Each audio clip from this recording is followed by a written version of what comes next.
सुंदरता के बावजूद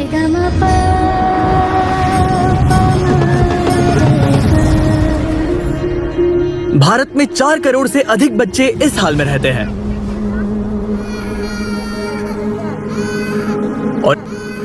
और इससे भी बदतर बात यह है कि उनमें से लाखों बच्चे बिना किसी परिवार के ही बड़े हुए। हर देश गरीबी से जूझता है, लेकिन दुर्भाग्य से भारत में अनाथों की आबादी दुनिया में सबसे ज्यादा है, जिसका मतलब है कि उनमें से कई को अब्यूज, कुपोषण, कम उम्र में शादी और अनप्लान्ड प्रेगनेंसीज का सामना करना पड़ता है। और इन बच्चों के सामने आने वाली सभी बाधाओं की वजह से दुर्भाग्यवश ये अपनी पढ़ाई को उतना महत्व नहीं दे पाते। आप लोगों के कई सारे कमेंट्स देखकर जहां आपने हमें इंडिया आने के लिए कहा, हम फाइनली यहाँ आए और काफी कुछ हमारी एक्सपेक्टेशन से बढ़कर हुआ। हमने बॉलीवुड के सबसे बड़े सितारों में से एक के साथ कोलैबोरेट किया। डैरेन एक फैशन डिजाइनर बना और हम ऐसे कई लोगों से मिले जो अपनी अपनी कम्युनिटीज में बड़ा बदलाव ला रहे हैं। इसीलिए हमने भारत में सिर्फ एक नहीं बल्कि 2 प्रोजेक्ट्स करने का तय किया। और जब हम न्यू दिल्ली पहुंचे, डैरेन की मुलाकात हुई डॉक्टर मोदी से, पहले ऑर्गेनाइजेशन की फाउंडर। मुड़कर देखती हूँ तो मुझे याद है जब मैं छोटी थी, 8 साल की थी मैं अपने माता पिता के साथ एक बहुत भीड़ भाड़ वाली जगह से गुजर रही थी और अचानक मैंने खुद को उस भीड़ में अकेला पाया। मैं अपने माता पिता को पुकार रही थी, वो मुझे कहीं दिख नहीं रहे थे। फाइनली एक पुलिस वाले ने मुझे वापस अपने पेरेंट्स तक पहुँचाया। इससे मुझे एहसास हुआ कि माता पिता की देखभाल के बिना बच्चों को कैसा महसूस होता होगा। मैंने भारत के अलग अलग अनाथालयों का दौरा करना शुरू किया और वहीं पर एक बच्चे ने, जिसे मैं अभी भी याद करती हूँ, मेरे कपड़े पकड़े और कहा, प्लीज मुझे घर ले चलो। यहीं से शुरुआत हुई उदयन घर होम प्रोग्राम की, जहां अनाथ और छोड़े गए बच्चों को सौंपा जाता है लाइफ लॉन्ग मेंटोर पेरेंट्स को। बहुत ही डेडिकेटेड केयर गिवर्स का एक ग्रुप जो छोटे बच्चों को बढ़ने के लिए एक लविंग फैमिली एनवायरनमेंट देता है ताकि वो समाज में बाकी बच्चों की तरह विकसित हो सके। लेकिन उदयन केयर बस यही नहीं रुका। 2002 में डॉक्टर मोदी ने उदयन शालिनी फेलोशिप प्रोग्राम शुरू किया, जहां मेंटोर्स अंडर प्रिविलेज्ड बैकग्राउंड से आने वाली लड़कियों को सपोर्ट करते हैं ताकि वो आगे बढ़कर एक एम्पावर्ड इंडिपेंडेंट वुमेन बन सके, जिससे एक ज्यादा इक्विटेबल सोसाइटी बन पाएगी। इसके बाद डॉक्टर मोदी ने हमें मिलवाया दीपक से, जो एक उदयन केयर होम में 40 लड़कियों के मेंटोर पेरेंट है। 2009 में मैं उद्यान केयर में as a part time volunteer शामिल हुआ और मैंने उद्यान केयर में एनरोल किया और बच्चों के घर जाना शुरू कर दिया।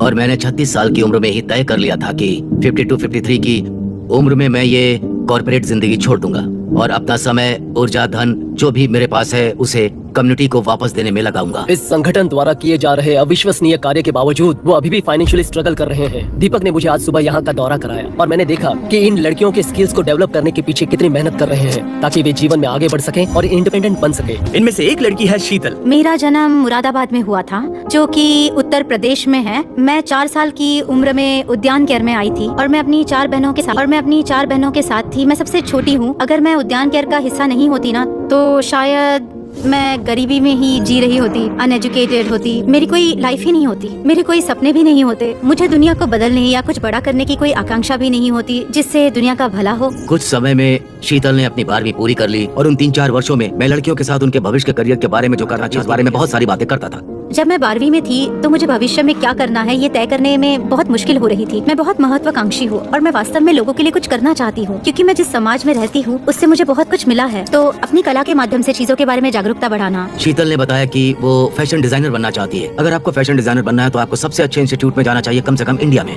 इसीलिए अपनी पढ़ाई पर कड़ी मेहनत करने के बाद शीतल भारत के टॉप फैशन स्कूल मुंबई के national institute of fashion technology में एडमिशन पाने में सफल रही। मैं मुंबई गया, मैंने उसे कॉलेज छोड़ा। उस समय मुझे ऐसा एहसास हुआ कि ये कुछ अलग है। कोई आपके सपनों को लेकर इतना ज्यादा पैशनेट है जितनी ज्यादा पैशनेट मैं खुद भी अपने सपनों को लेकर नहीं हूँ। उसके साथ कॉलेज जाते समय मुझे वैसा ही महसूस हुआ जैसा मुझे तब महसूस हुआ जब मैं अपने बेटे को MBA के लिए इंडिया के एक इंस्टीट्यूट में छोड़ने गया था। ये कुछ ऐसा है जिसे आप किसी ऐसे व्यक्ति से पाने की उम्मीद नहीं रखते जो आपके पेरेंट ना हो, इसीलिए उनके साथ एक ऐसा इमोशनल कनेक्शन बनता है जो किसी मेंटर से कहीं ज्यादा गहरा होता है। उसने मुझे एक चिट्ठी लिखी जिसमें लिखा था कि मैं आपका बहुत सम्मान करती हूँ, मैं आपसे बहुत प्यार करती हूँ, मैं आपके पापा नहीं, लेकिन मेरे मन में जो सम्मान है वो पिता से भी बढ़कर है। और 2021 में उसने फोन करके मुझसे ये पूछा। तो उस समय मैंने उनसे पूछा, क्या मैं आपको पापा बुला सकती हूँ? सच कहूँ तो मुझे अपने कानों पर यकीन नहीं हुआ। मेरा दिल खुशी से भर गया था और शायद कहीं न कहीं मेरे मन में भी ये था, मैं इसका सपना देखता था। कमाल का एहसास था। आप कह सकते हैं कि ये मेरी जिंदगी का सबसे सुखद पल था। और इस साल सितंबर में वो फैशन में मास्टर्स करने के लिए लंदन के किंगस्टन स्कूल ऑफ आर्ट्स जाएगी, जिसके बाद वो अपना खुद का ब्रांड शुरू करेगी। और अगर मैं किसी तरह अमीर बन गई तो बेशक मैं बच्चों की जिंदगी में बदलाव लाने की पूरी कोशिश करूंगी, जैसे मैं खुद बच्चों को गोद लेना चाहती हूँ, क्योंकि मुझे लगता है कि हम बच्चों के लिए बहुत कुछ कर सकते हैं।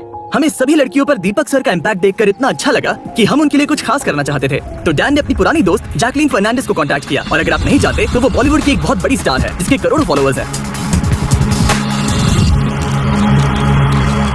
आज मैं दिल्ली नोएडा उदयन केयर प्रोग्राम और वहाँ की लड़कियों से मिलने दिल्ली आई हूँ। ये बहुत ही प्यारा ऑर्गेनाइजेशन है। देखकर बहुत खुशी हुई कि इन्होंने कितना कुछ अचीव किया है। जैकलीन ने इन लड़कियों का तो दिन बना दिया, लेकिन एक और लड़की है जिसे हमें सरप्राइज करना है। शीतल हॉल से दूर एक कमरे में बैठकर अपना इंटरव्यू पूरा होने का इंतजार कर रही थी और उसे इस बात का बिल्कुल भी अंदाजा नहीं था कि यहाँ जैकलीन है। तो डैन और जैकलीन ने सरप्राइज देने की तैयारियां की। मैं दौड़कर कैमरे के पीछे जाऊंगा और सवाल पूछूंगा, फिर तुम आकर उसे सरप्राइज देना। हम अभी शीतल को सरप्राइज देने जा रहे हैं और ये बहुत ही शानदार पल है और मैं इसका हिस्सा बनकर बहुत एक्साइटेड हूँ। क्या तुमने पहले कभी किसी सेलिब्रिटी के लिए ड्रेस डिजाइन किया है? नहीं, क्योंकि मैं अभी कॉलेज से निकली हूँ, इसलिए ऐसा कुछ भी नहीं हुआ है। आपसे मिलकर बहुत खुशी हुई। हेलो शीतल। शीतल वो लड़की जो आज सभी बाधाओं को पार करके यहाँ तक पहुँची है, वो एक बॉलीवुड स्टार जैकलीन फर्नांडिस के लिए एक ड्रेस डिजाइन करने जा रही है। उससे मिलकर मुझे उसकी जो चीज जो सबसे ज्यादा पसंद आई वो थी उसका कॉन्फिडेंस। वो बहुत ही यंग है और टैलेंटेड भी है। मुझे लगता है कि उदयन केयर ने इन लड़कियों के लिए बहुत ही अच्छा काम किया है। जिस तरह से ड्रेस बनाने में अभी भी 3 महीने लगेंगे। तो जैकलीन के जाने के बाद डैरन को डैन के लिए कुछ करने की इंस्पिरेशन मिली। जब से मैं डैरन से मिला उसने मेरे लिए लाल रंग की ड्रेस सिलने का वादा किया है। अब ऐसा क्यों, ये तो मुझे बिल्कुल नहीं पता। और आज इसका जन्मदिन है, इसलिए मैं उसे गिफ्ट देने जा रहा हूँ। अरे हाँ, लेकिन मैं जो बनाऊंगा तुम्हें वो पहनना होगा। मंजूर? मंजूर। ओके।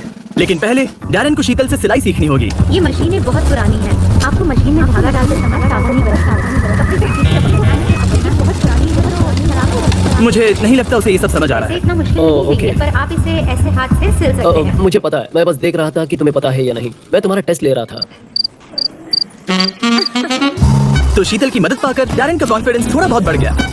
एक दिन ये कलेक्टर्स पीस बन जाएगा। इसे खरीदने के लिए लोग लाइन लगाएंगे। उम्मीद है उसे ये पसंद आए। मैंने दिल से बनाया है। जानी बॉय, उम्मीद है तुम्हें पसंद आए। ये तुम पर बहुत सूट कर रहा है। I like it. आपको मेरा ये टी शर्ट कैसा लगा? बहुत अच्छा है। ये हुई ना बात। इस पर क्या गिफ्ट है? क्या मतलब है तुम्हारा? तुमने मेरा दिल दुखा दिया। अगर मैं इसे पहनूंगा तो मैं प्रेग्नेंट लगूंगा। सिलाई क्लासेस के अलावा उदयन केयर हजारों लड़कियों के मेंटरिंग और पर्सनल डेवलपमेंट पर ध्यान देते हैं, जिनकी उन्हें जिंदगी में आगे बढ़ने के लिए बहुत जरूरत है। दीपक से बात करके मुझे मानना पड़ेगा वो अब तक के सबसे इंस्पिरेशनल लोगों में से एक है जिनसे मैं मिला हूँ। और मैं इस बात से बहुत आश्चर्यचकित हूँ कि इस ऑर्गेनाइजेशन ने इन युवा बच्चों पर कितना गहरा प्रभाव डाला और उन्हें जीवन में एक ऐसा मौका दिया है जो उन्हें कभी नहीं मिलता। लेकिन क्योंकि दीपक सर के पास देखभाल करने के लिए इतनी ज्यादा बच्चियां हैं, उन्हें उनके सपोर्ट के लिए पैसे जुटाने में लगातार मुश्किलें झेलनी पड़ती हैं। दीपक सर एक बहुत ही दयालु और उदार इंसान है जो अपना जीवन उन सभी लड़कियों के जीवन को बेहतर बनाने और सुधारने के लिए समर्पित कर रहे हैं जिनकी वे देखभाल करते हैं। इसलिए हम ये सुनिश्चित करना चाहते थे कि उन्हें वो रिसोर्सेज मिले जिनसे उन्हें यहाँ आने वाले सालों में सैकड़ों लड़कियों को सपोर्ट करने का जरिया मिले। हमसे जितना हो सके हम मदद करना चाहते हैं। हम 1 साल के लिए इस घर को चलाने का सारा खर्चा उठाना चाहते हैं। हम 280 शालिनी स्कॉलरशिप्स का भी डोनेशन करने जा रहे हैं। ओह माय गॉड, सच कहूँ तो एक सपने जैसा लग रहा है। तुम्हारा बहुत बहुत धन्यवाद। मैं तुम्हें गले लगाना इसके चाहता हूँ। साथ 280 युवा महिलाओं को जरूरी मेंटोरिंग और एजुकेशन मिल पाएगी और उन्हें वो स्किल्स सिखाई जाएंगे जिनसे वो अपने जीवन को बेहतर तरीके से ढाल सके और अपने कदमों पर खड़े हो सके। और इसके अलावा हम आपको IT इक्विपमेंट भी देंगे। हम न सिर्फ इस ऑर्गेनाइजेशन से बल्कि यहाँ के लोगों से भी इतने इंस्पायर हुए हैं कि हम यहाँ अपने लॉन्ग टर्म इन्वॉल्वमेंट के ऊपर भी काम कर रहे हैं। बहुत बढ़िया। मुझे खुशी हुई कम्युनिटी के लिए करने को इतना कुछ है कि अगर हम देखें तो शायद हमें खुद से पूछना चाहिए कि मैं क्या कर सकता हूँ एज एन इंडिविजुअल। और अगर हम में से हर कोई ऐसा सोच सके तो मुझे लगता है कि दुनिया रहने के लिए एक बेहतर जगह होगी। ऐसा मेरा मानना है। 3 महीने ड्रेस पर काम करने के बाद शीतल आखिरकार जैकलीन को अपना डिजाइन दिखाने के लिए तैयार थी। तो हमने उसे और दीपक सर को न्यू दिल्ली से मुंबई पहुंचाया। 3 महीने की कड़ी मेहनत के बाद शीतल को ये मौका मिल रहा है और उसे पता नहीं कि जैकलीन का रिएक्शन कैसा होगा। लेकिन अब आखिरकार वो घड़ी आ चुकी थी। क्या ये? हाँ, यही वो ड्रेस है जो मैंने आपके लिए बनाई है। Sheetal, oh my god, love it. ये ड्रेस कितनी ज्यादा कूल है। इस ड्रेस को पहनकर मुझे अच्छा महसूस हो रहा है। इसे पहनने पर मुझे वाकई बहुत ही पावरफुल so फील हो much. रहा है। तुम इतनी यंग हो और इस फील्ड में नहीं हो, लेकिन फिर भी मैं तुम्हारी काबिलियत और टैलेंट को देखकर दंग रह गई हूँ। तो इस ड्रेस के पीछे की inspiration legendary designer Alexander Macwan के द्वारा किया गया काम था। मैं उनके काम से बहुत इंस्पायर हुई हूँ। तो ये एक कवच की तरह है जिसे एक वुमेन पहनकर पावर और प्रोटेक्शन दिखा सकती है। मैं ये नहीं बता सकता कि मुझे उस पर कितना गर्व है। वो इतनी आगे बढ़ गई है। प्यारे पापा, दोस्त, कई बार ऐसा हुआ कि मैं अपने आप पर से भरोसा खो देती और खोया हुआ महसूस करती, लेकिन आप हमेशा मेरे साथ रहे और मुझ पर कभी भरोसा नहीं खोया। आप हमेशा मानते हो कि मैं जो चाहूँ वो हासिल कर सकती हूँ। एक अच्छे पिता होने के लिए आपका बहुत बहुत धन्यवाद। आशा है एक दिन मैं आपका सीना गर्व से चौड़ा कर दूंगी और आपके सपने पूरे करूंगी। अपने दिल की सुनते रहना और अपने मिशन पर विश्वास रखना, क्योंकि हमारे जैसे बच्चों को इस दुनिया में आप जैसे और लोगों की जरूरत है। आपकी प्यारी बेटी। तो मेरे पास तुम्हारे लिए एक एक्साइटिंग न्यूज है। तुम्हारे द्वारा डिजाइन की गई और मेरे द्वारा पहनी गई ये डिजाइन ऑक्शन के लिए जाएगी हमारी बीस्ट फिलैंथ्रोपी वेबसाइट पर, और वो ड्रेस जो पैसे रेस करेगी वो सारे सीधे उदयन केयर को दिए जाएंगे। तो जैकलीन फर्नांडिस और उनके फिलैंथ्रोपिक ऑर्गेनाइजेशन योलो को बहुत बहुत शुक्रिया, एक इनिशिएटिव जो काइंडनेस की स्टोरीज बनाता है और शेयर करता है। अब तक हम 19 से ज्यादा एनजीओज की मदद कर पाए हैं जिन्हें हमारी बहुत ज्यादा जरूरत थी। अगर आप योलो और जैकलीन के बारे में और जानना चाहते हैं तो डिस्क्रिप्शन में दिए लिंक पर जाइए। और special thanks to Shivam Agarwal, जिसके बिना इस प्रोजेक्ट का ज्यादातर हिस्सा संभव नहीं हो पाता। एक और बात, मैं इंडिया टुडे को बहुत बड़ा शाउट आउट देना चाहूंगा डैन और डैरन को होस्ट करने के लिए। उन्हें डांस सीखने में बहुत मजा आया। उन्होंने सबके सामने शाहरुख खान की क्लासिक बॉलीवुड लाइंस भी सीखी और भी बहुत सारा कंटेंट बनाया। Exclusive behind the scenes action देखने के लिए जाइए इंडिया टुडे गेमिंग और आज तक पर। लिंक्स डिस्क्रिप्शन में दिए गए हैं। और हर बार की तरह इस वीडियो को अंत तक देखने के लिए थैंक यू। ऐसा करके आप 20 फिलैंथ्रोपी की मदद कर रहे हैं, जिससे हम दुनिया भर के लोगों की जिंदगियां सुधार पा रहे हैं। ये भारत में हमारे द्वारा बनाए जाने वाले 2 वीडियोस में से पहला है, तो अगर आपको अगला मिस नहीं करना तो सब्सक्राइब करना मत भूलिए।